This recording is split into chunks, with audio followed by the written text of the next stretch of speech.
भारत का इतिहास युगों पुराना माना जाता है। सनातन में 4 युग बताए गए हैं, जिनमें से त्रेता युग में अयोध्या के राजा दशरथ के घर श्री राम का जन्म हुआ। देश में धर्म और संस्कृति को बनाए रखने के लिए यहाँ पर अनेक मंदिर बनाए गए हैं, जिसमें ओरछा को देश की दूसरी अयोध्या कहा जाने वाली धार्मिक नगरी ओरछा का इतिहास बहुत प्राचीन और गौरवशाली है। 1631 में ओरछा की महारानी गणेश कुंवर पुष्य नक्षत्र में इस मूर्ति को अयोध्या से नंगे पैर पैदल चलकर अपनी गोद में लेकर ओरछा लेकर आई थी। आपको बता दें कि ओरछा नरेश मधुकर शाह जू देव श्री कृष्ण के भक्त थे, जबकि रानी कुंवर गणेश राम भक्त थी। उनके बारे में कहा जाता है कि एक दिन राजा रानी के बीच अपने अपने आराध्य देवों की श्रेष्ठता को लेकर कहासुनी हो गई, जिसमें रानी ने राजा को चुनौती दे दी कि रानी कुंवर गणेश राजा राम को अयोध्या से ओरछा लाएंगी, जिसके लिए रानी ने संकल्प ले लिया। इसके बाद रानी अयोध्या पहुंच गई और उन्होंने अपने आराध्य देव भगवान श्री राम को पाने के लिए रानी ने 21 दिन कठोर तप किया। तपस्या के बावजूद भी भगवान राम प्रसन्न नहीं हुए तो रानी को बहुत दुख हुआ और रानी सरयू नदी में प्राण त्यागने के लिए कूद गई। लेकिन उसी समय रामलला की सुंदर मूर्ति रानी की गोद में प्रकट हो गई और तभी रानी ने भगवान श्री राम से ओरछा चलने का आग्रह किया और भगवान राम ने भी उनकी बात को मान लिया।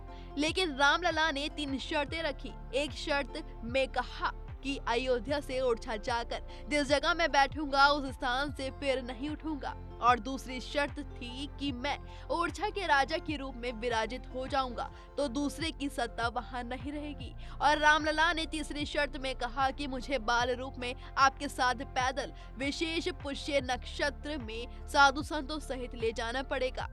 आज भी बुंदेलखंड के ओरछा में रामलला को भगवान नहीं बल्कि राजा राम के रूप में देखा व पूजा जाता है और ओरछा से अयोध्या का है ये गहरा नाता माना जाता है। यहाँ राम भगवान नहीं बल्कि ओरछा के राजा के रूप में अयोध्या से गहरा रिश्ता बुंदेलखंड से है। ओरछा और अयोध्या में कई शताब्दी पुराने संबंध है।